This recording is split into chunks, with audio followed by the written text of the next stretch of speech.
고졸이 명품관에서 일하면 이런 꼴을 당하는 거야. 날카로운 손바닥이 허공을 가르며 젊은 여자의 뺨을 강타했습니다. 차가운 대리석 바닥에 쓰러진 27살의 여자. 손에 피가 번지고 뺨은 시뻘겋게 달아올랐지만 그녀는 이를 악물었어요. 무너지지 않으려고. 이 자리에서 눈물을 보이지 않으려고. 수십 명이 지켜보는 그 자리에서 아무도 나서지 않았습니다. 아무도. 단 한 사람이 나타나기 전까지는. 지금 뭐라고 하셨죠? 그 목소리가 명품관 전체를 얼어붙게 만든 순간 모든 것이 바뀌기 시작했습니다. 이야기 시작 전 구독과 좋아요 눌러주시고 어디서 듣고 계신지 댓글 달아주시면 답글로 보답하겠습니다. 황혼의 다이어리 지금 펼쳐봅니다. 2024년 9월 2일 월요일 오전 10시였습니다.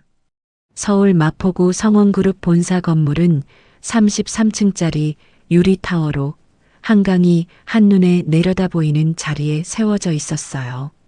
대한민국 5대 그룹 중 하나인 성원그룹의 심장부. 그 꼭대기층에 강인숙 회장의 집무실이 있었습니다. 집무실 안은 조용했어요.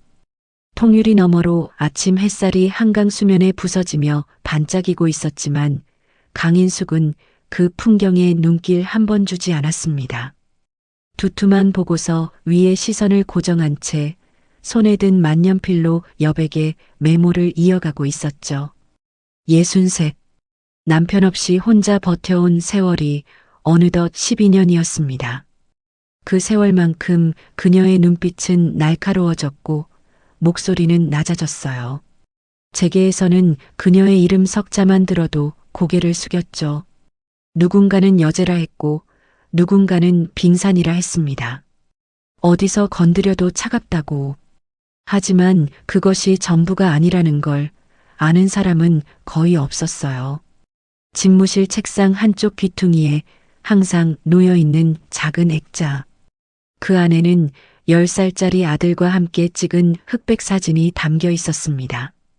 강인숙이 유일하게 웃는 얼굴로 찍힌 사진이었죠. 똑똑.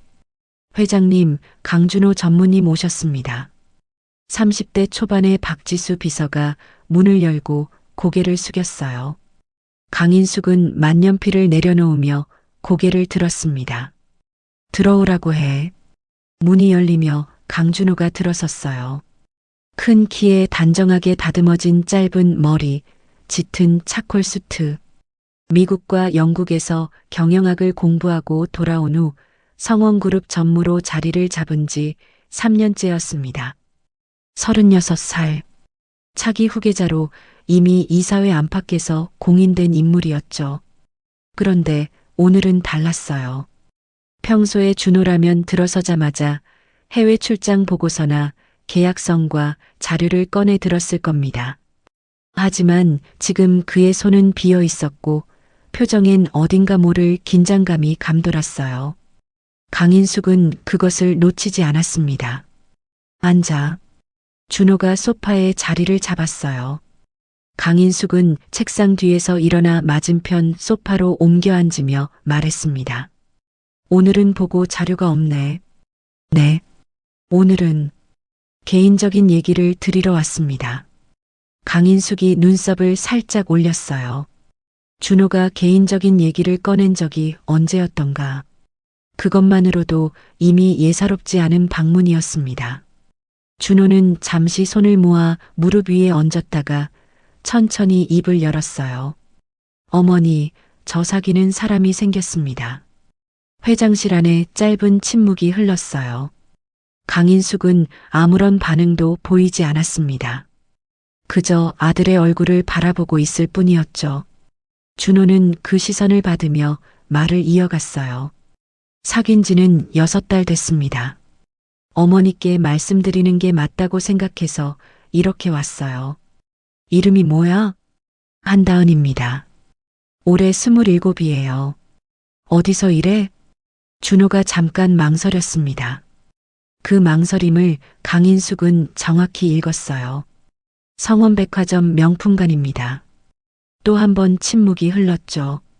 이번엔 조금 더 길었어요. 강인숙이 천천히 찻잔을 들었다가 내려놓으며 말했습니다. 우리 그룹 계열 백화점 직원이라는 거네. 네. 학력은? 준호의 눈빛이 흔들렸어요. 강인숙은 그것도 놓치지 않았습니다. 고등학교 졸업입니다. 강인숙이 잠시 눈을 감았다가 떴어요. 준호는 어머니의 다음 말을 기다리며 등을 곧게 세웠습니다. 긴 세월 이 자리에서 수많은 결정을 내려온 어머니가 어떤 반응을 보일지 솔직히 예측할 수 없었죠. 그래서 준호가 고개를 들었어요. 대학을 안 간 게 아닙니다. 고3 때 아버지가 사고를 당하셨어요. 가정 형편이 어려워져서 진학을 포기한 거예요. 지금은 야간으로 학점은행제 경영학 학위를 취득하고 있습니다. 낮에는 백화점에서 일하고 밤에는 공부하면서요. 강인숙은 아무 말도 하지 않았습니다. 프랑스어도 독학으로 3년째 공부하고 있어요. 발음이나 표현이 원어민 수준에 가깝다고 프랑스 VIP 고객들이 먼저 찾을 정도입니다. 이탈리아어도 기초는 되고요. 6년 동안 지각 한 번 없었고 결근도 한 번 없었다고요. 명품관 고객 만족도 평가에서 항상 최상위권입니다. 준호는 잠시 말을 멈추었어요. 어머니, 저는 그 사람이 어디서 일하는지 어느 대학을 나왔는지를 보고 사귄 게 아닙니다. 6년 동안 흔들리지 않고 자기 자리를 지켜온 사람이에요. 그게 좋았습니다.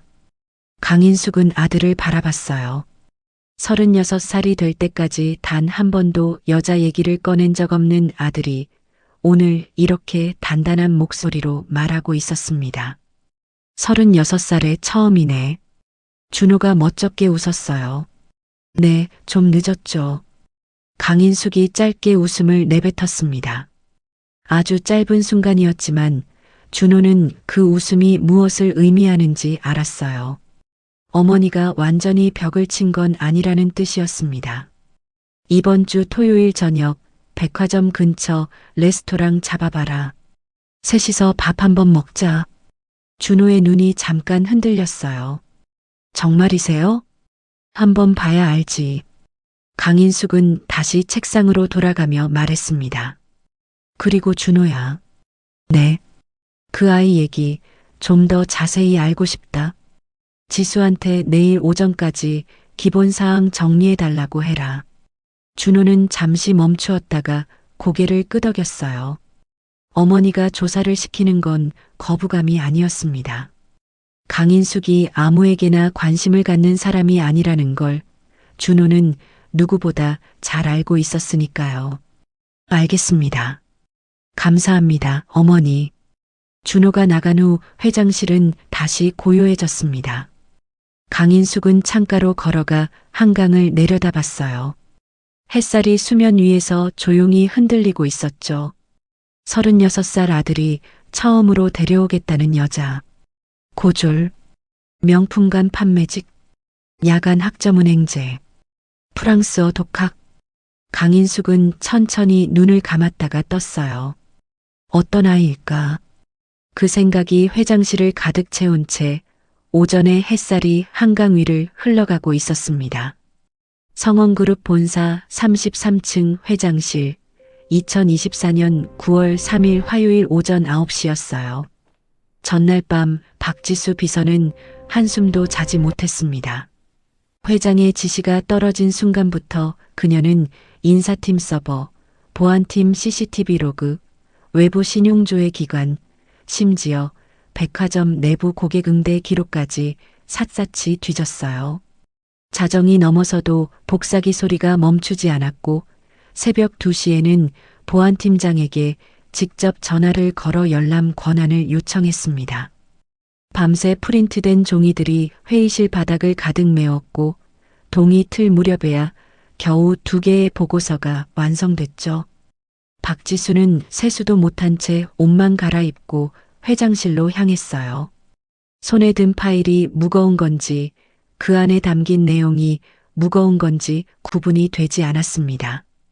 박지수는 두 손으로 두툼한 보고서를 들고 강인숙 회장 앞에 섰어요. 첫 번째 보고서 표지에는 단 3글자만 적혀 있었습니다. 한다은 회장님, 조사 결과를 보고 드리겠습니다.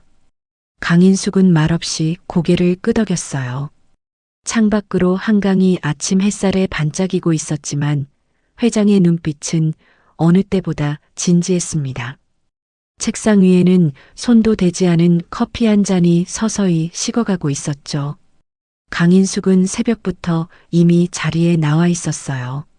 잠을 제대로 잔 것 같지 않은 눈빛이었지만 그것을 드러내는 사람이 아니었습니다. 한다은 1997년 8월 14일생 서울 마포구 거주 부친 한영수 씨 올해 57세 모친 최미순 씨 54세 남동생 한민준 22세로 현재 지방 국립대 재학 중입니다. 가족 모두 건강하고 특이 사항 없습니다. 강인숙이 천천히 보고서를 넘기며 물었어요. 학력은 서울내 일반 고등학교 졸업입니다. 전교 상위 3% 성적이었습니다. 담임 선생님 평가 기록에는 성실하고 판단력이 뛰어나며 어떤 환경에서도 흔들리지 않는 학생이라고 적혀 있었어요. 박지수가 잠깐 목소리를 낮췄습니다. 하지만 다은 씨가 고등학교 3학년이던 해 부친께서 건설 현장 작업 중 사고를 당하셨습니다. 오른손 신경이 손상돼 수술을 2차례 받으셨고 이후 이전과 같은 현장 업무가 불가능해졌어요. 수술비와 재활치료비, 생활비가 한꺼번에 쏟아지면서 대학 진학을 포기했습니다. 당시 다은 씨 나이가 18이었어요. 강인숙의 손이 보고서 위에서 멈췄습니다. 18배 그 결정을 내린 거야? 네. 본인 스스로 결정했다고 합니다. 부모님이 말리셨지만 듣지 않았다고 해요. 잠시 침묵이 흘렀어요. 강인숙은 창밖을 바라봤다가 다시 보고서로 시선을 내렸습니다. 그 다음은 19살부터 성원백화점에서 파트타임으로 일을 시작했습니다. 처음엔 지하 1층 식품관이었어요. 1년 뒤 명품관 보조로 올라왔고 21살에 정식 채용 시험을 통과해 명품관 전담 직원이 됐습니다. 현재는 야간 학점은행제로 경영학 학위를 취득 중이에요. 낮에는 백화점, 밤에는 공부. 6년째 그 생활을 단 하루도 빠지지 않고 이어오고 있죠. 강인숙이 다시 보고서를 넘겼어요. 프랑스어는 독학 3년 차입니다. 처음엔 유튜브 강의와 도서관 오디오 자료로 시작했다고 해요. 출퇴근 시간 왕복 2시간을 모두 프랑스어 듣기에 썼고 점심시간에도 단어장을 꺼냈다는 동료 증언이 있습니다. 현재는 원어민 수준에 가까운 회화가 가능해요. 실제로 프랑스 VIP 고객이 방문하면 다은 씨를 지목해서 통역을 요청할 정도입니다. 이탈리아어도 기초 이상은 되고 영어는 기본적인 비즈니스 회화가 가능하죠. 근무 기록은 6년간 완전 무결점입니다. 지각 제로, 결근 제로. 고객 만족도 평가에서 명품관 직원 22명 중 6년 연속 최상위권을 유지하고 있어요. 고객 재방문 요청 지목 건수는 매 분기 1위입니다. 동료 직원들과의 관계도 매우 원만하고 후배 직원들에게 자발적으로 응대 요령을 알려주는 것으로도 알려져 있어요. 강인숙은 보고서를 천천히 내려놓으며 잠시 생각에 잠겼습니다. 숫자와 기록만으로도 느껴지는 것들이 있었어요. 포기하지 않는다는 것, 누가 알아주지 않아도 자기 자리를 지킨다는 것, 어떤 환경에서도 흔들리지 않는다는 담임 선생님의 기록이 여기서도 그대로 증명되고 있었습니다. 그녀는 18살에 대학을 포기했지만 그 이후의 9년을 낭비한 적이 단 하루도 없었어요. 좋아. 그런데 박지수의 표정이 미묘하게 굳었습니다. 회장님, 사실 보고 드려야 할 내용이 하나 더 있어요. 다은 씨 본인의 문제가 아니라 그녀가 처한 환경에 관한 내용입니다. 강인숙이 천천히 고개를 돌렸어요. 말해봐. 박지수가 두 번째 파일을 열었습니다. 오태석 보고서. 성원백화점 VIP 본부장 오태석. 45세. 기혼. 자녀 3명. 그룹 계열 백화점에서 12년 근무, 3년 전 VIP 본부장으로 승진했습니다. 외부 실적 지표만 보면 우수한 관리자예요. 재직 기간 동안 VIP 매출을 연평균 18% 성장시켰고 외부 바이어 접대 건수도 본부 내 최다입니다. 그 실적 덕분에 내부 감사에서 한 번도 제대로 된 조사를 받지 않았어요. 강인숙이 눈빛을 좁혔습니다. 하지만 실상은 전혀 달랐죠. 박지수가 목소리를 가다듬으며 천천히 말을 이어갔어요. 2022년 7월, 당시 23세 신입 직원 김수아 씨에 대한 첫 번째 피해가 확인됩니다. 오태석은 수아 씨에게 퇴근 후 개인 술자리를 5차례에 걸쳐 요청했어요. 수아 씨가 매번 거절하자 8월부터 수아 씨를 고객 접점이 거의 없는 창고 정리 업무로 재배치했습니다. 동시에 인사 시스템에 수아 씨의 지각 기록을 3건 허위 등록했어요. 실제 출퇴근 기록과 대조하면 전부 조작이 명백하지만 당시 인사팀은 본부장의 임명 내용을 그대로 받아들였습니다. 강인숙의 손이 팔걸이를 천천히 쥐었어요. 수아 씨는 결국 그해 12월 퇴사했습니다. 퇴사 사유서에는 개인 사정이라고 적혀 있었지만 실제로는 더 이상 버틸 수 없어서였어요. 퇴사 이후 수아 씨는 대인기피 증세가 생겼고 현재까지도 심리 치료를 받고 있습니다. 직업을 구하지 못하고 있어요. 회장실이 조용해졌습니다. 강인숙은 아무 말도 하지 않았어요. 그 침묵이 박지수에게는 계속 보고하라는 신호였습니다. 2022년 11월 26세 장하은 씨. 오태석은 하은 씨에게 개인 연락처를 요구했습니다. 거절하자 2달 연속 업무 평가에서 최하점을 부여하고 연말 승진 심사에서 탈락시켰어요. 하은 씨는 같은 부서에서 버티기 어렵다는 판단의 타지점으로 자진 정근을 신청했습니다. 현재도 재직 중이지만 당시 일에 대해 여전히 극심한 스트레스를 느끼고 있다고 해요. 2023년 3월 28세 박나리 씨.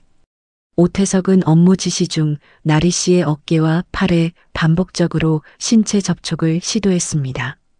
나리 씨가 인사팀에 공식 신고를 했지만 오태석은 인사팀장과의 오랜 친분을 이용해 신고서를 처리 보류 상태로 유지시켰어요. 신고가 무마되자 오태석은 오히려 나리 씨에게 고객 응대 불량 및 민원약이라는 허위 사유로 경위서를 작성하게 했습니다. 나리 씨는 그 이후 매장에 출근할 때마다 구역질이 나는 증상이 생겼고 현재도 정신건강의학과 상담을 이어가고 있어요. 박지수의 목소리가 더 낮아졌습니다. 2023년 8월 24세 최지윤 씨. 정규직 전환 심사를 약 2달 앞두고 있었어요. 오태석은 그 시기를 노렸습니다. 지윤 씨에게 퇴근 후 개인 술자리를 강요했고 거절하자 심사를 2달 연기했습니다. 동시에 존재하지 않는 고객 컴플레인을 시스템에 2건 등록해 평가 점수를 낮췄어요. 지윤 씨는 현재 노동청에 진정을 준비 중이고 변호사를 선임했습니다. 그게 다야? 강인숙의 목소리가 낮고 단단하게 깔렸어요. 박지수는 잠깐 숨을 골랐습니다. 아닙니다, 회장님. 2024년 1월 25세 이서연 씨. 오태석은 업무 후 엘리베이터 안에서 서연 씨의 신체에 밀착하는 행동을 했습니다. 이후 서연 씨가 오태석을 피하는 행동을 보이자 야간 단독 근무를 반복적으로 배치했어요. 단독 야간 근무 중 오태석이 매장에 들르는 일이 3차례 있었고 서연 씨는 그때마다 극심한 공포를 느꼈다고 진술했습니다. 건강이 급격히 나빠졌고 올해 3월 결국 퇴사했어요. 2024년 4월 23세 신입 직원 윤아름 씨. 업무 지시 과정에서 반복적으로 외모에 관한 발언을 했고 예쁜 애가 일도 이렇게 잘하면 어디 가서 못 살겠어와 같은 불쾌한 말들을 지속적으로 했습니다. 아름 씨가 불편한 기색을 보이자 그 정도도 못 받아들이면 여기서 버티기 힘들다고 했어요. 아름 씨는 아직 재직 중이지만 극도의 두려움 때문에 신고조차 못하고 있습니다. 지금도 오태석과 같은 공간에 있으면 손이 떨린다고 했어요. 박지수가 마지막 장을 펼쳤습니다. 그리고 한다은 씨입니다. 강인숙이 천천히 눈을 감았다가 떴어요. 숨을 한번 길게 들이쉬었습니다. 약 3개월 전부터 오태석이 다은 씨를 표적으로 삼기 시작했습니다. CCTV 동선 분석 결과 오태석은 하루 평균 4번에서 6번씩 다은 씨 업무 공간 주변을 배회했어요. 다은 씨가 고객 응대 중일 때는 멀리서 지켜보다가 고객이 자리를 비우는 순간을 노려 접근하는 패턴이 반복됐습니다. 퇴근 시간에는 주차장 방향으로 같은 경로를 이동하는 장면도 확인됐어요. 다은 씨가 이미 눈치채고 퇴근 경로를 바꾼 정황도 있습니다. 이미 건드렸어? 직접적인 신체 접촉은 아직 확인되지 않았습니다. 하지만 말로 하는 압박은 이미 시작됐어요. 업무 중 다은 씨를 불필요하게 불러내 단둘이 대화하는 상황을 만들었고 그 대화 내용 중 일부가 녹취됐습니다. 뭐라고 했어? 박지수가 파일 안에 녹취록 발췌 부분을 읽었어요. 한 씨는 여기서 오래 일하고 싶지? 그럼 나한테 잘해야 해. 내가 심사 결과를 바꿀 수도 있거든. 올려줄 수도 있고 내릴 수도 있어. 알아서 판단해. 이런 발언이 3차례에 걸쳐 녹취됐습니다. 그것뿐이야? 아닙니다. 이미 허위 징계 기록을 시스템에 5건 등록해뒀습니다. 지각 3건, 고객 컴플레인 2건, 모두 존재하지 않는 내용이에요. 서버 원본 기록과 대조하면 조작 사실이 명확하게 드러납니다. 이 기록들이 이번 토요일 정규직 전환 심사에 그대로 반영될 예정이에요. 강인숙이 천천히 자리에서 일어섰습니다. 이번 토요일이 심사일이야? 9월 7일 토요일입니다. 그 기록들은 지금 당장 삭제하면 안 돼? 박지수가 조심스럽게 말했어요. 삭제는 가능합니다만 지금 삭제하면 오태석이 눈치채고 도망칠 가능성이 있어요. 증거를 인멸하거나 다른 피해자에게 압박을 가할 수도 있고요. 강인숙은 잠시 생각했습니다. 그래. 건드리지 마. 토요일까지 그대로 둬. 그럼 토요일에 내가 직접 간다. 박지수가 눈을 크게 떴어요. 회장님께서 직접 백화점에 내려가신다는 말씀이십니까?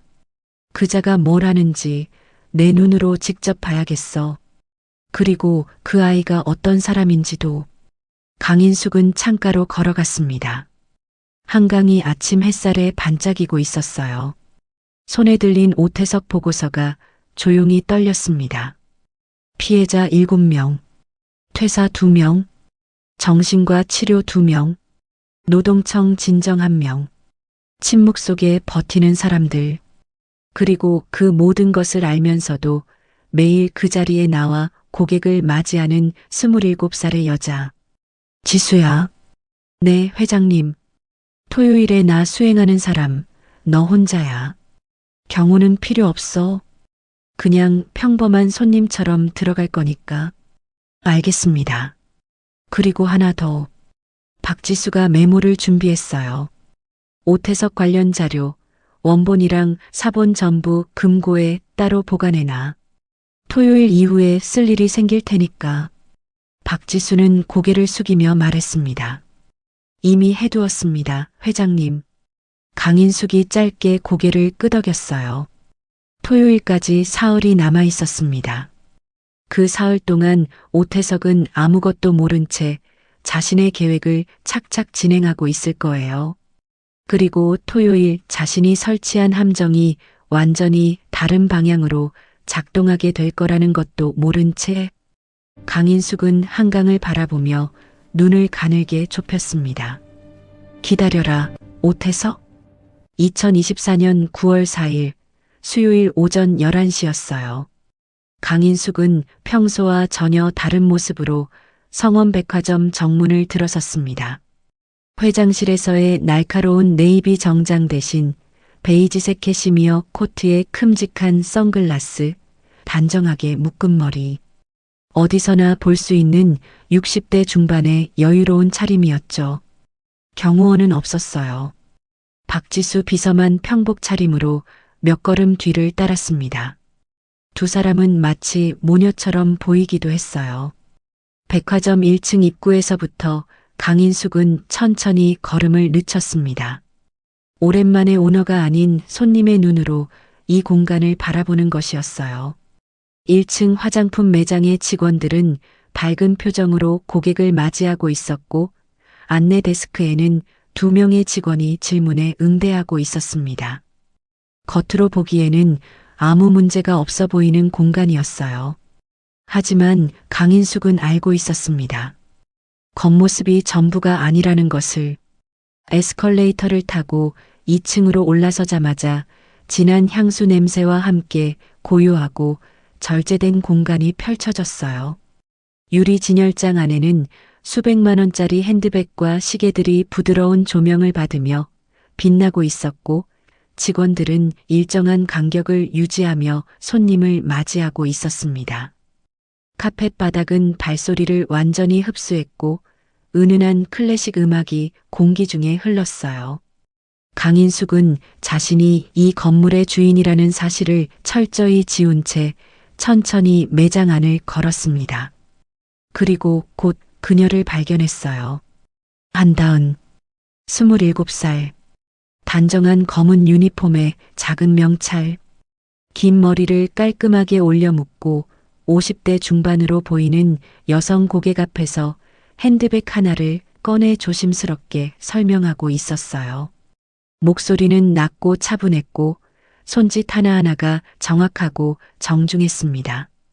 가방의 소재를 설명할 때는 손끝으로 재질을 살짝 짚어 보이며 고객이 직접 확인할 수 있게 했고 색상 선택을 고민하는 고객에게는 2가지를 나란히 꺼내 자연광 아래서 비교해 드렸어요. 그때 고객이 갑자기 프랑스어로 말을 건넸습니다. 해외 거주 경험이 있는 분인 듯 했어요. 매장 내 다른 직원들이 당황한 기색으로 서로 눈빛을 교환하는 사이 다은이 자연스럽게 프랑스어로 대답했습니다. 발음이 유창했고 표정이 전혀 흔들리지 않았어요. 고객의 얼굴에 환한 미소가 번졌고 다은도 따라 웃었죠. 강인숙은 진열대 앞에 멈춰서서 핸드백을 구경하는 척하며 그 장면을 지켜봤어요. 저 아이구나. 학점은행제로 밤마다 공부하고 출퇴근길에 프랑스어를 들으며 손등이 아파도 이를 악물고 버텨온 27살. 저렇게 자연스럽게 웃고 있었습니다. 그렇게 한참을 지켜보고 있을 때였어요. 매장 안쪽 복도에서 묵직한 발소리가 들려왔습니다. 45세 오태석 VIP 본부장이었어요. 짙은 줄무늬 수트에 불룩하게 나온 배, 기름기가 도는 얼굴에 웃음기 없는 눈빛. 걸음걸이부터 이 공간을 자신의 영역으로 여기는 사람의 것이었습니다. 직원들이 그가 지나갈 때 무의식적으로 몸을 약간 굳히는 것이 강인숙의 눈에 들어왔어요. 저것만으로도 충분한 증거였습니다. 저 사람이 지나갈 때 직원들이 저렇게 반응한다면 오태석이 카운터 근처를 지나다가 다은을 발견했어요. 발걸음을 늦췄습니다. 강인숙은 선글라스 너머로 시선을 고정했어요. 마침 고객이 잠시 화장실에 간 사이였습니다. 오태석이 다은 쪽으로 다가갔어요. 걸음걸이에 여유가 넘쳤습니다. 자신이 이 공간에서 무엇이든 할 수 있다고 믿는 사람의 걸음이었어요. 한 씨, 오늘 오후 재고 점검 끝나고 내 사무실로 와. 다은의 표정이 굳었습니다. 하지만 목소리는 흔들리지 않았어요.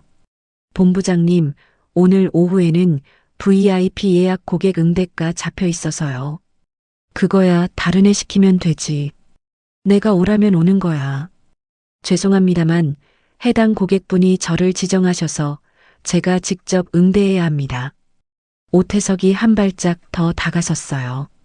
다은이 무의식적으로 반걸음 뒤로 물러났습니다. 그 작은 움직임을 강인숙은 놓치지 않았어요. 한 씨, 이번 토요일 정규직 전환 심사 있지? 다은의 눈빛이 미세하게 흔들렸어요. 심사 결과가 어떻게 나오는지는 여러 가지에 달려 있으니까. 오늘 오후에 시간 내는 게 어렵지 않을 거야.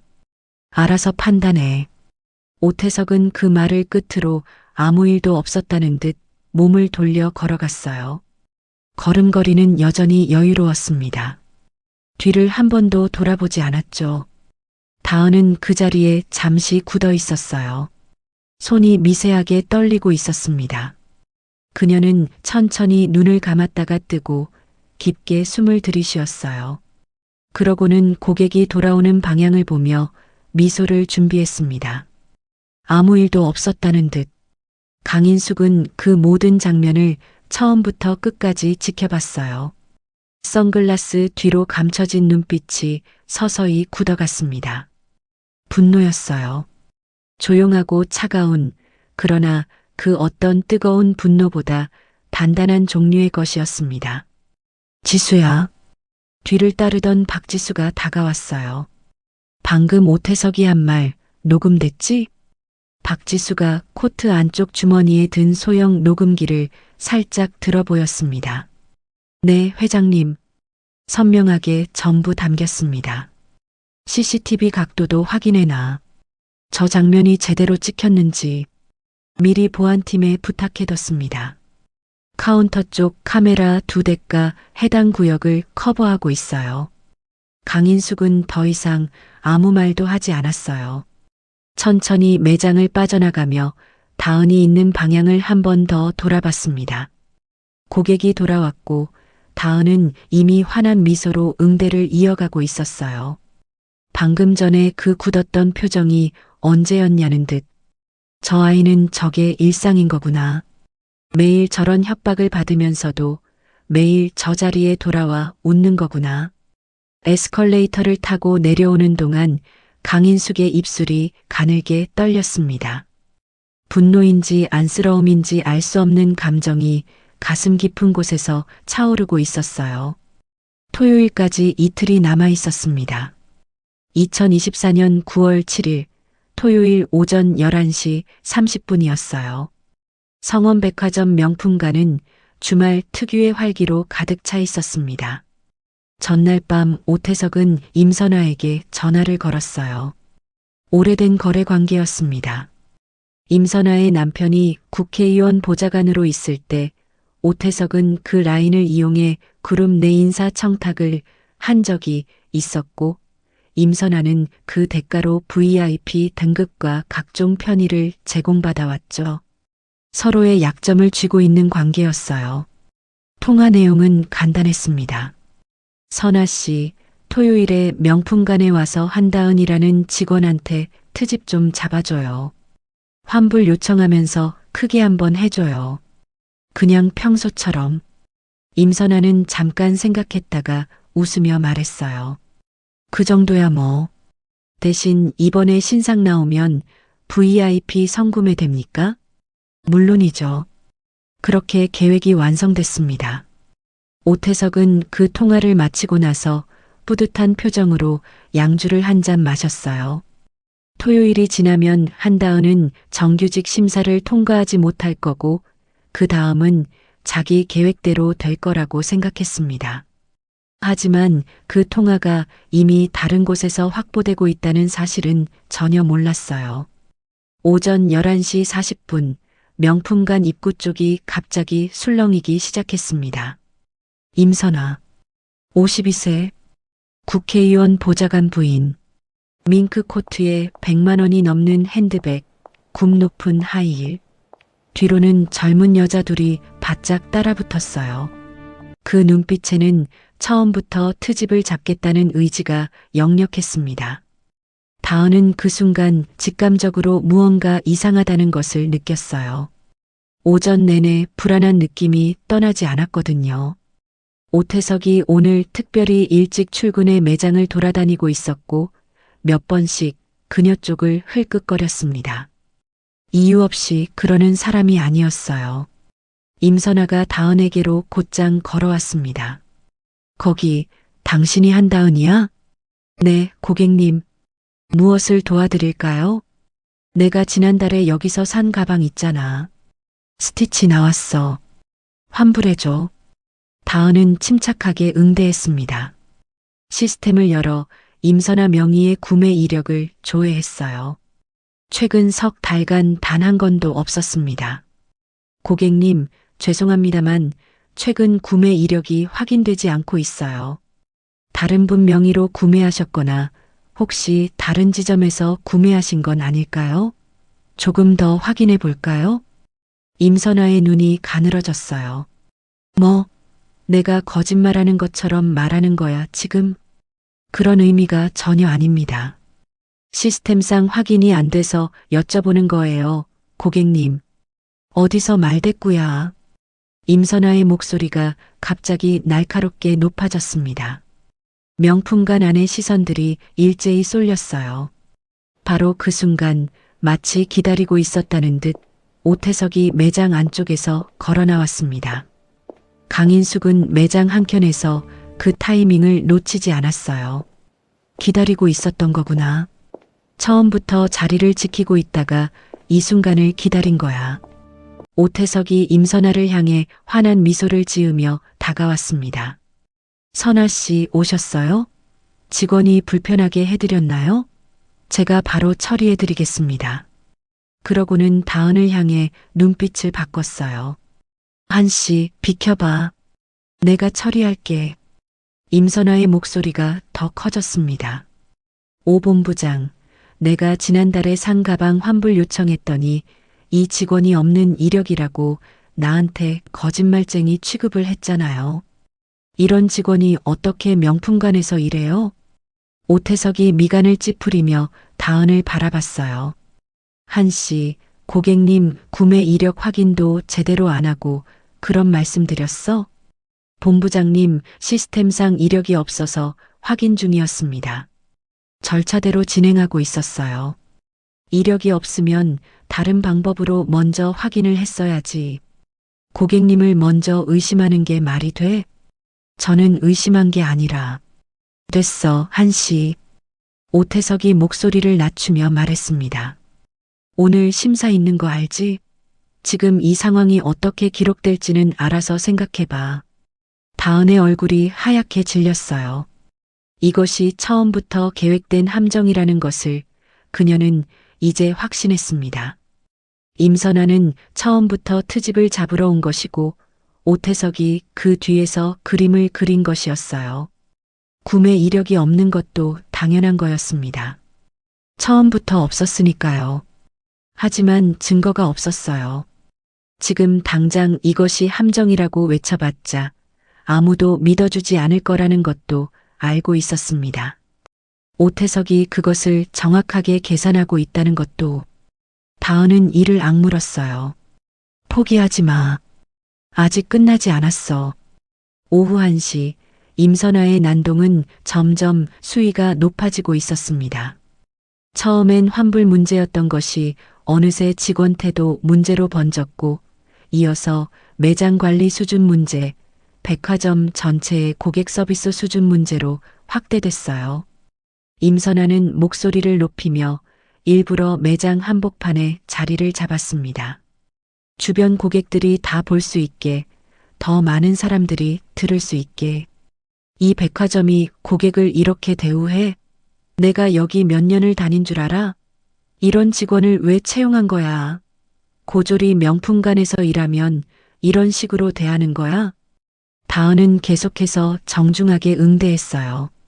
목소리를 낮추고 고객을 VIP 라운지 쪽으로 안내하려 했습니다. 하지만 임선아는 들을 생각이 없었어요. 더 많은 사람들이 보고 있을수록 기세가 올라갔습니다. 오태석은 옆에 서서 제지하지 않았어요. 오히려 임선아의 말 한마디 한마디에 고개를 끄덕이며 분위기를 키웠죠. 고객님 말씀이 맞습니다. 제가 직원 교육을 좀 더 철저히 했어야 했는데 정말 죄송합니다. 임선아의 목소리가 더 올라갔어요.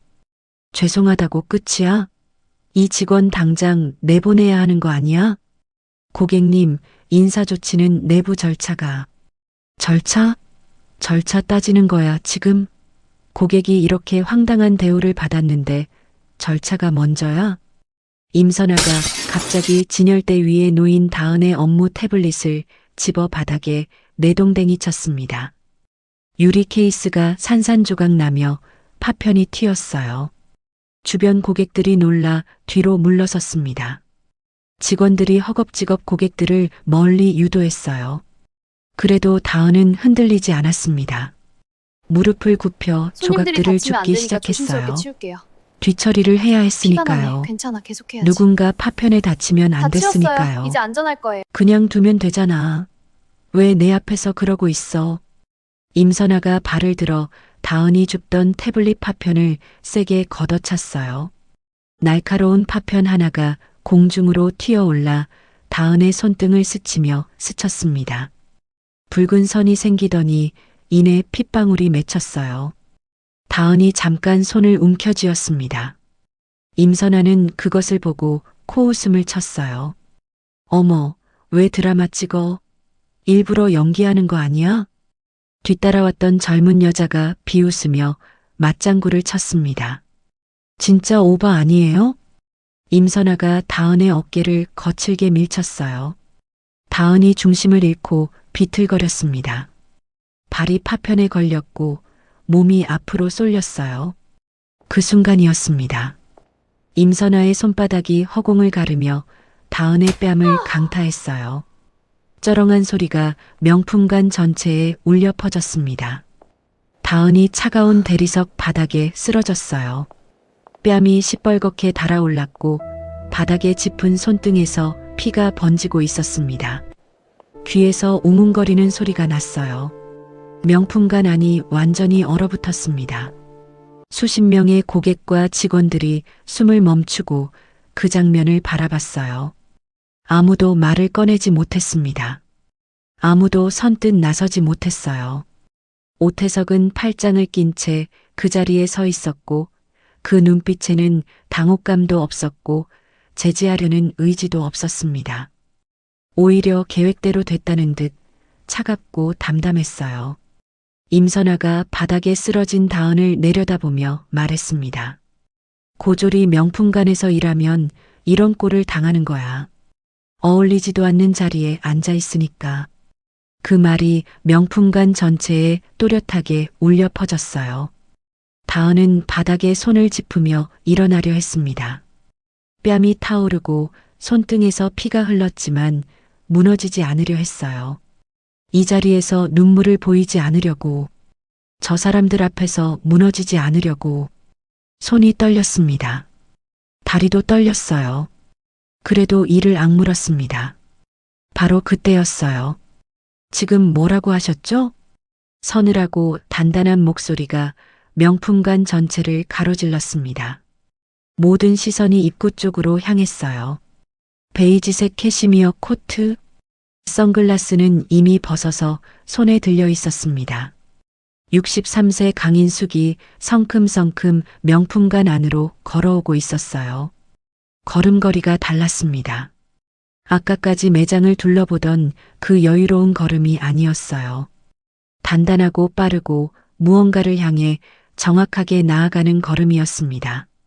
옆에는 박지수가 태블릿을 두 손으로 든 채 따르고 있었어요. 강인숙의 눈빛은 방금 전까지와 완전히 달랐습니다. 회장실에서 아들의 고백을 들을 때의 눈빛도 보고서를 검토하던 눈빛도 아니었어요. 그보다 훨씬 더 차갑고 훨씬 더 날카롭고 훨씬 더 무거운 것이었습니다. 명품관 안에 있던 모든 사람들이 숨을 멈추고 그녀를 바라봤어요. 임선아가 황당하다는 듯 강인숙을 쳐다봤습니다. 뭐야, 누구세요? 강인숙은 그 말에 대답하지 않았어요. 먼저 바닥에서 일어나려 하는 다은 쪽으로 걸어갔습니다. 무릎을 살짝 굽히며 다은의 팔을 잡아 부축했어요. 일어날 수 있겠어요? 다은이 눈을 들었습니다. 처음 보는 사람이었어요. 그러나 그 눈빛에서 뭔가 다른 것이 느껴졌습니다. 차갑지만 따뜻한, 단단하지만 안심이 되는. 다은은 조용히 고개를 끄덕이며 천천히 일어섰어요. 강인숙이 다은의 손등을 잠깐 바라봤습니다. 피가 번져 있었어요. 표정 하나 바뀌지 않았지만 눈빛이 더 깊어졌습니다. 강인숙이 몸을 돌려 임선아와 오태석을 번갈아 바라봤어요. 오 본부장. 오태석의 얼굴에서 표정이 굳었습니다. 어딘가에서 들어본 것 같은 목소리였어요. 이 자리에서 들릴 리 없는, 그러나 분명히 어딘가에서 들어본 그 목소리. 저를 모르겠어요? 오태석이 천천히 강인숙을 다시 바라봤습니다. 그리고 그 순간 얼굴에서 핏기가 완전히 빠졌어요. 강인숙, 성원그룹 회장, 이 백화점의 주인, 이 그룹의 모든 것을 결정하는 사람. 회 회장님? 오태석의 다리가 눈에 띄게 흔들렸습니다. 강인숙은 대답 대신 박지수에게 고개를 끄덕였어요. 박지수가 들고 있던 태블릿을 꺼내 매장 내 대형 디스플레이에 무선으로 연동시켰습니다. 평소 신상품 홍보 영상이 재생되던 화면이 꺼지더니 새로운 화면이 켜졌어요. CCTV 영상이었습니다. 오태석이 다은에게 접근해 협박하는 장면. 퇴근 후 주차장 방향으로 그녀를 따라 이동하는 장면. 어젯밤 임선아에게 전화를 걸어 지시하는 장면이 통화 녹취와 함께, 그리고 방금 전 임선아가 다은의 뺨을 때리는 장면.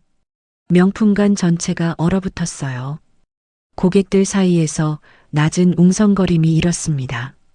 직원들 중 몇 명은 눈물을 참느라 입술을 깨물었어요. 강인숙이 천천히 입을 열었습니다. 저는 성원그룹 회장 강인숙입니다. 이 백화점을 포함해 성원그룹 전 계열사를 운영하고 있죠.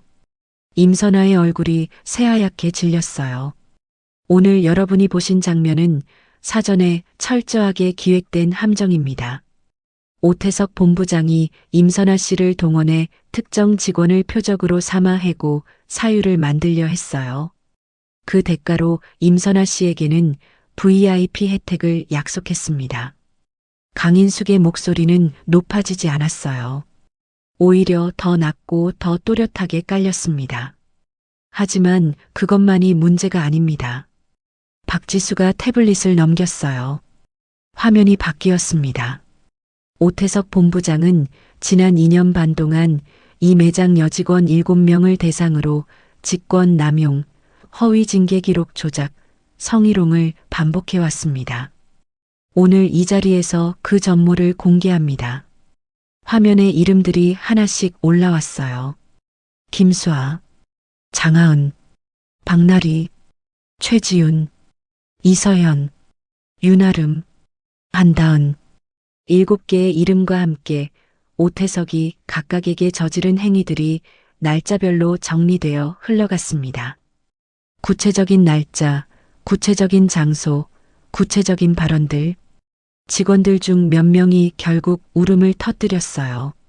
고객들은 말을 잃었습니다.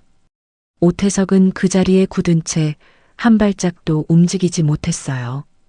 다리가 떨리고 있었지만 그것을 숨길 여유조차 없었습니다. 임선아가 뒤늦게 목소리를 높이려 했어요. 저는 아무것도 모르고 그냥 환불 요청하러 온 거예요. 이건 억울해요. 강인숙이 임선아를 바라봤습니다. 모르고 오셨다면 방금 저 직원 뺨을 왜 때리셨어요? 임선아가 말을 잇지 못했어요. 어젯밤 오 본부장이 당신에게 직접 전화를 거는 장면이 보안 카메라에 찍혀 있고 통화 내용도 이미 확보했습니다. 임선아의 무릎이 흔들렸어요. 옆에 서 있던 젊은 여자들도 얼굴이 굳었습니다. 강인숙이 보안팀장을 바라봤어요. 오태석 씨, 임선아 씨 두 분 지금 당장 별도 공간으로 안내해 주세요. 경찰 연락하고 법무팀 즉시 호출하세요. 보안팀원 4명이 오태석과 임선아를 에워쌌습니다. 오태석이 뒤늦게 정신을 차리려는 듯 목소리를 높였어요. 회장님, 오해가 있으신 것 같습니다. 제가 설명을 드리면 오 본부장, 강인숙이 그의 말을 끊었어요. 냉정하고 단호했습니다. 지금 이 자리에서 변명을 들을 생각은 전혀 없어요. 해야 할 말이 있으면 경찰 조사에서 하고 법원에서 하세요. 오태석의 얼굴이 일그러졌어요. 회장님, 저 12년입니다. 12년 동안 이 그룹을 위해서 얼마나 많은 걸, 12년 동안 이 그룹 소속 직원 7명의 삶을 망가뜨렸죠. 강인숙의 눈빛이 싸늘하게 그를 관통했습니다. 당신이 한 짓을 정리해 드릴게요. 허위 징계 기록 조작 16건, 성희롱 7건, 직권 남용 11건, 피해자 회유 및 신고 무마 시도 4건, 그리고 오늘 이 폭행 사건의 사전 공모. 이건 단순한 해고로 끝날 문제가 아니에요. 오태석의 다리가 눈에 띄게 떨렸습니다. 그는 입을 열었다가 닫았다가를 반복했어요. 형사고소는 오늘 오후 진행됩니다. 직권남용, 업무방해, 성희롱, 폭행 공모 혐의예요. 민사소송도 피해자분들 동의를 받아 진행할 거고요. 회사 차원에서도 피해자분들을 전적으로 지원합니다. 강인숙이 인사팀장을 바라봤습니다. 오태석 씨 오늘부로 직위 해제 처리하세요. 신분증 회수하고 사내 시스템 접근 권한도 즉시 차단하세요. 그리고 오태석 씨가 지난 3년간 등록한 모든 징계 기록, 인사평가 기록 전수 조사에서 조작된 것 전부 원복시키세요. 오늘 안으로. 인사팀장이 굳은 표정으로 고개를 숙였어요. 보안팀이 오태석의 팔을 잡아 이끌었습니다. 오태석은 끌려가면서도 계속 뒤를 돌아봤어요. 그 눈빛에는 분노도 억울함도 아닌 공포가 가득 차 있었습니다. 12년이 그렇게 끝났어요.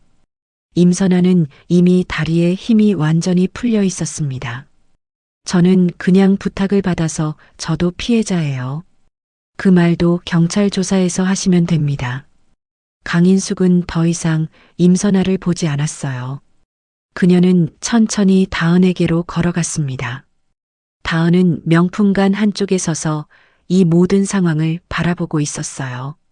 손등에는 동료 직원이 급하게 감아준 거즈가 붙어 있었고 뺨은 여전히 붉었습니다.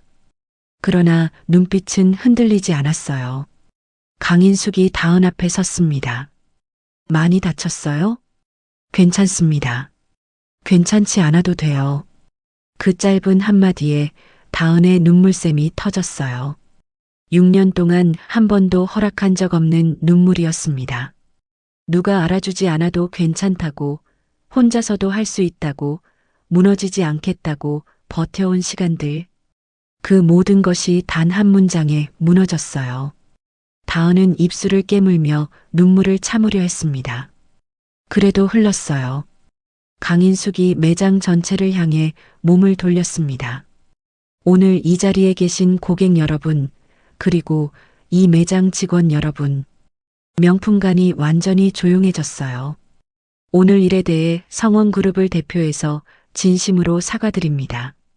이런 일이 이 공간에서 일어나도록 방치했다는 것, 그것이 경영자로서 가장 큰 책임이라고 생각합니다. 강인숙이 잠시 말을 멈추었어요. 오늘부로 성원백화점 전 직원 대상 인사 기록 전수 조사를 시작합니다.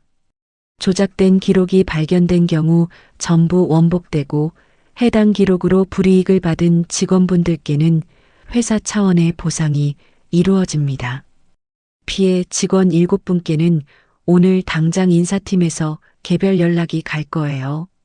퇴사하신 2분께는 복직 의사를 먼저 확인하고 원하시면 즉시 원래 자리로 돌아오실 수 있습니다. 치료가 필요한 분들께는 회사 비용으로 충분한 지원이 이루어집니다. 직원들 사이에서 조용한 울음소리가 번졌어요. 그리고 한다은 씨. 다은이 눈물을 닦으며 눈을 들었습니다.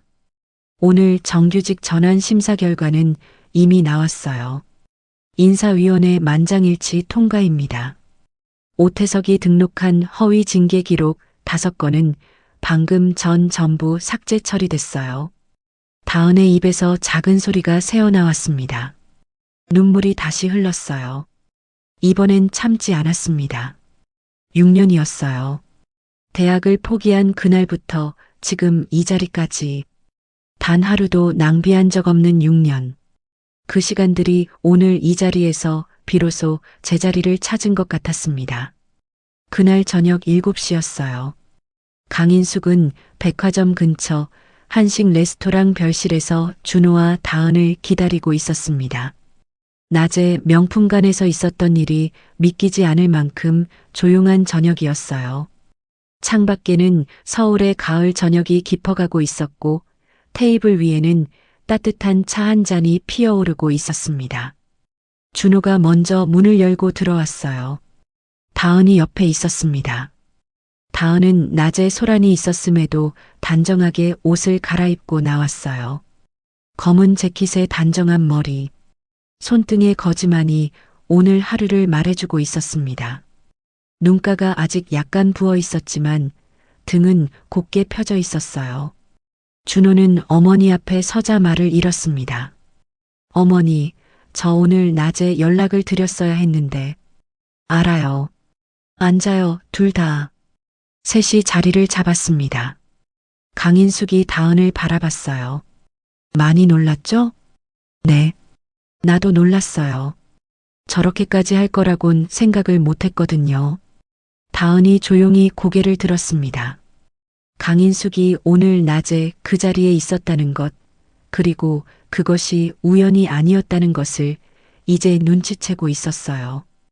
회장님께서 오늘 처음부터 알고 계셨던 건가요? 강인숙이 천천히 고개를 끄덕였습니다. 준호한테서 이야기를 들었어요. 그리고 조사를 했죠. 오태석에 관한 내용도, 당신에 관한 내용도.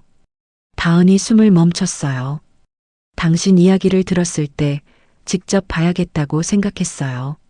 숫자와 기록으로 파악되지 않는 것들이 있으니까. 다은은 잠시 입술을 깨물었다가 말했습니다. 부끄럽지 않으셨어요?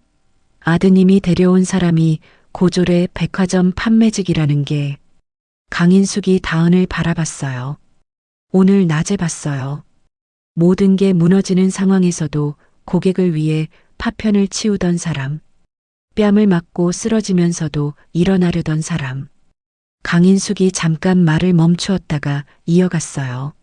나는 고졸이 부끄럽지 않아요. 그 대신 오늘 당신이 한 행동이 부끄러웠다면 문제였겠죠. 하지만 전혀 그렇지 않았어요. 다은의 눈이 다시 촉촉해졌어요. 오늘 하루 너무 많이 울었다고 생각하면서도 막을 수가 없었습니다. 준호가 낮은 목소리로 말했어요. 다은아, 나는 오늘 네가 그 상황에서 혼자 있었다는 게 제일 미안해. 다은이 준호를 바라봤습니다. 알았으면 막을 수 있었을 텐데. 더 빨리 말해줬어야 했는데. 말했어도 막을 수 없었을 거야. 그 사람이 워낙 꼼꼼하게 준비했으니까. 그래도 준호야. 강인숙이 아들을 바라봤어요. 미안한 마음은 앞으로 잘하는 걸로 갚으면 돼. 오늘 여기서 미안하다고 끝낼 게 아니고. 준호가 고개를 끄덕였습니다. 저녁 식사가 이어지는 동안 강인숙은 다은에게 여러 가지를 물었어요. 부모님은 어떤 분들인지, 동생은 무슨 공부를 하는지, 앞으로 무엇을 하고 싶은지. 다은은 솔직하게 대답했습니다. 짧지도 길지도 않게 꾸밈 없이. 경영학 학위를 마치면 뭘 하고 싶어요? 매장 운영을 직접 해보고 싶어요. 현장에서 일하면서 느꼈던 것들을 실제 운영에 반영해 보고 싶거든요. 특히 직원들이 오래 일할 수 있는 환경을 만드는 일에 관심이 많아요. 강인숙이 잠깐 눈빛을 가다듬었어요. 오늘 일 때문에 더 그렇게 생각하게 된 건가요? 오늘 일 이전부터 그랬어요. 저처럼 사정이 있어서 이 일을 시작한 사람들이 주변에 많았거든요. 그 사람들이 버틸 수 있는 환경이 있었으면 좋겠다고 항상 생각했어요. 강인숙이 천천히 고개를 끄덕였습니다. 식사가 끝날 무렵이었어요. 다음 주 오랜만에 주말에 이렇게 함께 부모님 식사하니 모시고 좋구나. 나와요. 네, 어머니. 상견례 정말 합시다. 맞아요, 어머님. 준호가 음식도 눈을 정말 크게 맛있어요. 떴습니다. 고마워. 어머니. 앞으로도 자주 이렇게. 뭐가 이상해요? 만나봐야 알지. 다은이 자리에서 일어나 깊게 고개를 숙였어요. 감사합니다, 어머님. 아직 어머님은 아니에요. 상견례 먼저 하고요. 그러면서도 강인숙의 입가에 아주 작은 미소가 걸렸습니다. 준호는 그 미소를 보고 처음으로 마음이 완전히 놓였어요. 일주일 후 상견례가 열렸습니다. 한영수 씨와 최미순 씨는 사돈될 분이 성원그룹 회장이라는 말에 처음엔 극도로 긴장했어요. 상견례 며칠 전부터 무엇을 입어야 하는지, 어떻게 말씀드려야 하는지를 놓고 다은과 몇 번이나 통화를 했죠. 한영수 씨는 오른손이 불편했지만 새 넥타이를 몇 번이나 고쳐 맸고, 최미순 씨는 미용실을 다녀왔습니다. 강인숙은 그런 두 분을 보자마자 먼저 자리에서 일어나 손을 내밀었어요. 어서 오세요. 멀리서 오시느라 수고하셨어요. 한영수 씨가 떨리는 목소리로 말했습니다. 제가 쟤 때문에 다은이가 대학을 못 갔는데 이렇게 좋은 분을 만나게 됐으니 목이 메었어요. 강인숙이 한영수 씨의 손을 두 손으로 잡았습니다. 사고 이후 지금까지 많이 힘드셨죠? 저도 그 이야기를 들었어요. 회장님이 그런 것까지. 따님이 대학을 나왔든 안 나왔든 저는 그 아이의 6년을 봤어요. 그걸로 저는 충분합니다. 최미순 씨가 눈물을 닦았어요. 다은도 고개를 숙인 채 조용히 울었습니다. 준호는 다은의 손을 꼭 잡았어요. 2025년 3월, 봄이 막 시작되는 계절이었습니다. 서울 마포구의 한 웨딩홀에서 강준호와 한다은의 결혼식이 열렸어요. 웨딩홀은 크거나 화려하지 않았습니다. 다은이 직접 고른 곳이었어요. 그녀는 규모보다 분위기를 원했고 화려함보다 따뜻함을 원했습니다. 하객 중에는 성원그룹 임직원들도 있었고 명품관 동료들도 있었어요. 그리고 김수아, 장하은, 박나리, 최지훈, 이서현, 윤아름. 오태석에게 피해를 입었던 6명도 자리에 있었습니다. 수아는 결혼식 초대를 받았을 때 한동안 망설였어요. 사람 많은 자리에 나가는 것이 아직 쉽지 않았거든요. 하지만 다은이 직접 전화를 걸었습니다. 언니 꼭 와줬으면 해요. 언니가 있어야 제 자리가 완성되는 것 같아요. 수아는 그 말에 나왔어요. 다은은 단순한 웨딩드레스를 선택했습니다. 레이스도 없고 과한 장식도 없는 깨끗하고 단정한 드레스였어요. 그러나 그녀에게 무척 잘 어울렸습니다. 준호는 버질로드 끝에 서서 다은이 걸어오는 모습을 바라봤어요. 눈물을 참으려고 애를 썼습니다. 그래도 흘렀어요. 강인숙은 하객석 앞자리에 앉아 그 장면을 바라봤습니다. 아무 말도 없이 그저 조용히. 아들이 저렇게 우는 걸 처음 봤어요. 36년 만에 처음으로. 식이 끝나고 피로연 자리에서 수아가 다은에게 조용히 다가왔습니다. 다은아. 응, 언니. 고마워. 그리고 미안해. 뭐가 미안해요. 내가 일찍 말했어야 했는데. 내가 신고를 했더라면 언니 다음에 피해자들이 안 생겼을 텐데. 다은이 수아의 손을 잡았어요.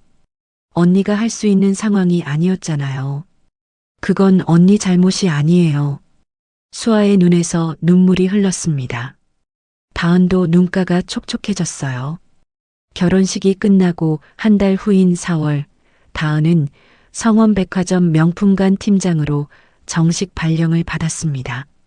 일부에서는 회장 며느리라 특혜를 받는 게 아니냐는 말이 나왔어요. 다은은 그 말을 들었고 그 말이 싫지 않다고 하면 거짓말이었습니다. 하지만 흔들리지 않았어요. 그 말에 반응할 시간에 일을 더 잘하면 된다는 것을 알고 있었거든요. 취임 첫날부터 다은은 가장 일찍 출근했어요.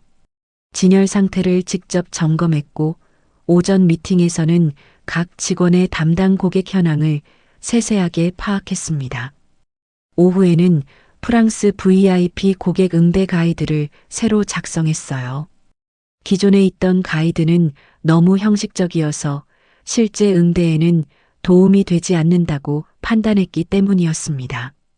그리고 취임 첫 주에 그녀가 가장 먼저 한 일은 따로 있었어요. 직원 전체 개인 면담이었습니다. 22명, 한 명 한 명과 마주 앉아 물었어요. 일하면서 불편한 점이 있는지, 개선됐으면 하는 것이 있는지, 하고 싶은 말이 있으면 무엇이든 해도 된다고 했습니다. 면담 내용을 정리하는데 이틀이 걸렸어요. 그 내용을 바탕으로 작성한 개선안을 인사팀과 총무팀에 공식 제출했습니다. 야간 단독 근무 폐지, 고객 민원 응대 시 반드시 2인 1조로 진행, 직원 심리 상담 프로그램 월 2회 도입, 익명 고충 신고 시스템 신설, 팀장 이상 관리자가 직원 인사 기록을 단독으로 수정하지 못하도록 하는 시스템 이중 잠금 기능, 퇴근 후 업무 연락 금지 원칙, 오태석이 저질렀던 방식이 다시는 반복되지 않도록, 자신이 겪었던 것을 다음 사람이 겪지 않도록. 강인숙은 그 개선안을 받아보고 잠시 눈을 감았다가 떴어요. 이거 백화점 한 곳에만 적용하지 말고 그룹 전 계열사에 적용해요. 박지수가 메모를 했습니다.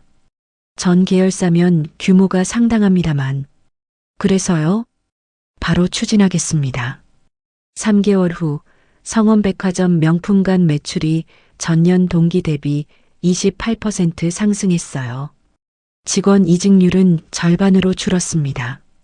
고객 만족도 조사에서는 그룹 내전 매장 중 처음으로 1위를 기록했어요.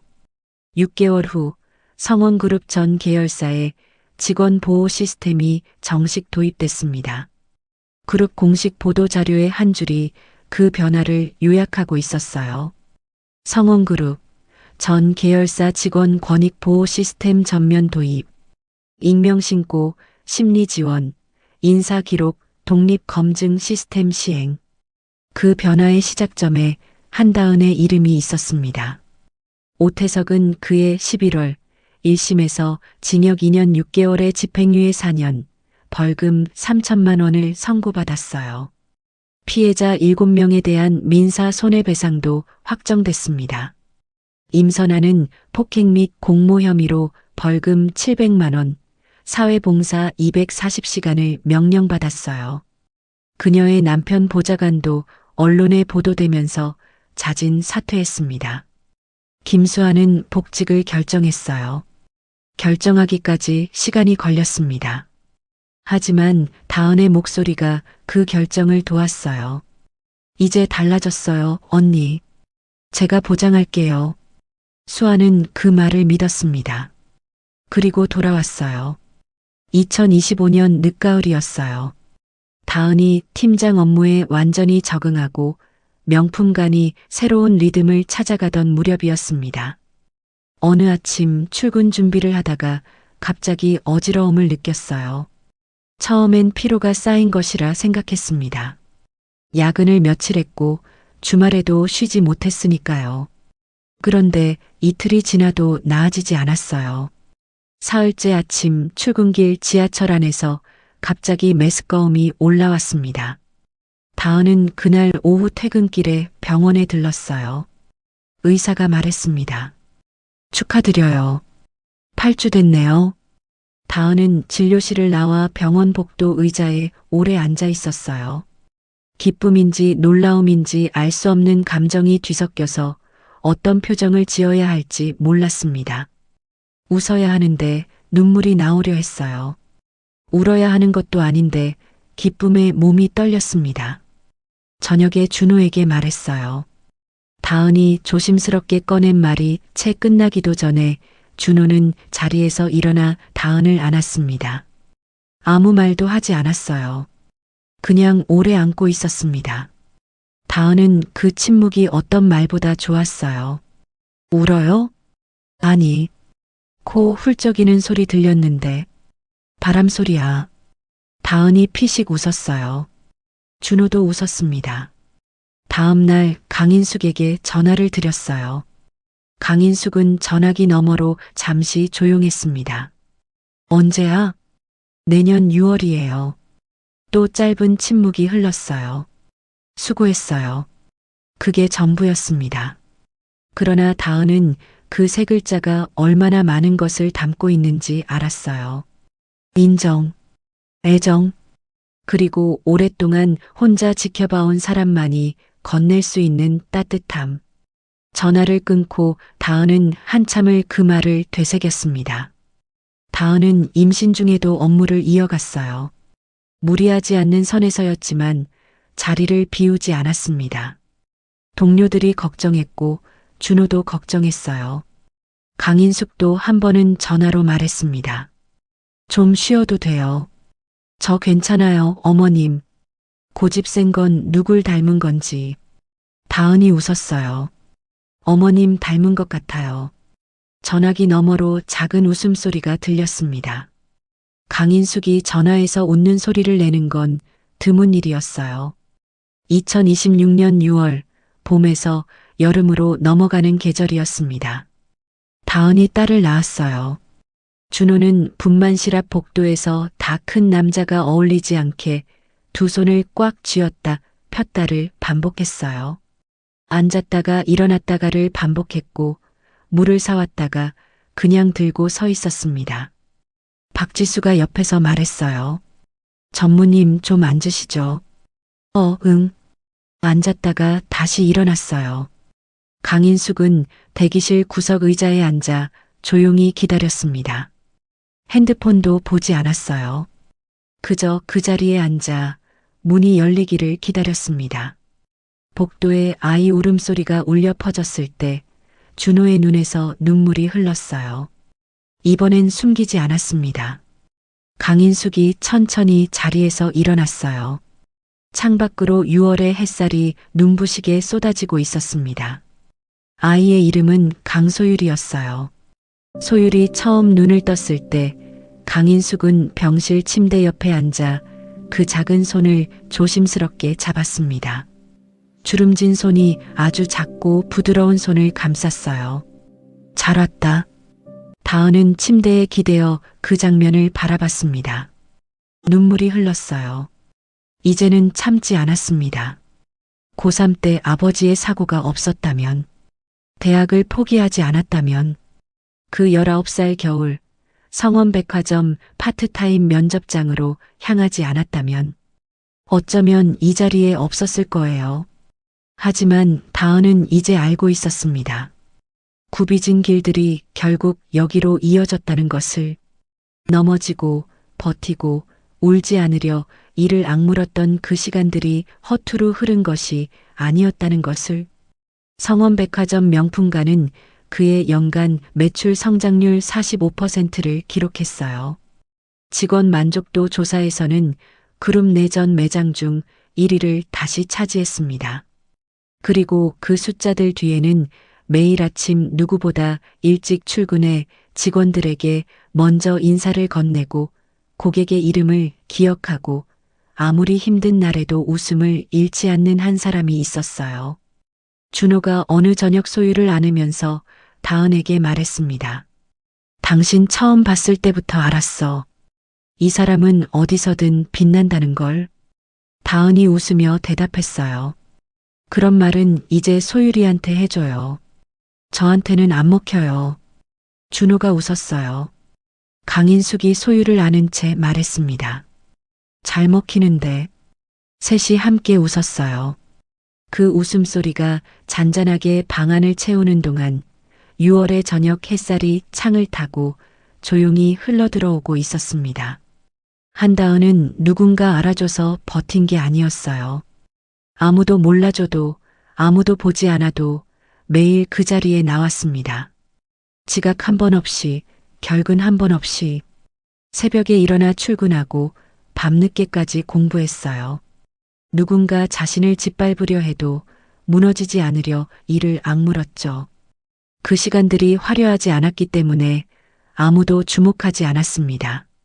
하지만 결국 그 시간들은 거짓말을 하지 않았어요. 세상은 때로 불공평하게 느껴집니다. 열심히 사는 사람이 짓밟히고 나쁜 사람이 버젓이 웃고 있는 것처럼 보일 때가 있죠. 하지만 오늘 이 이야기가 말하고 싶은 건 하나예요. 묵묵히 쌓아온 시간은 반드시 그 무게만큼 돌아온다는 것. 당신이 지금 아무도 알아주지 않는 자리에서 버티고 있다면 그 시간은 절대 사라지지 않아요.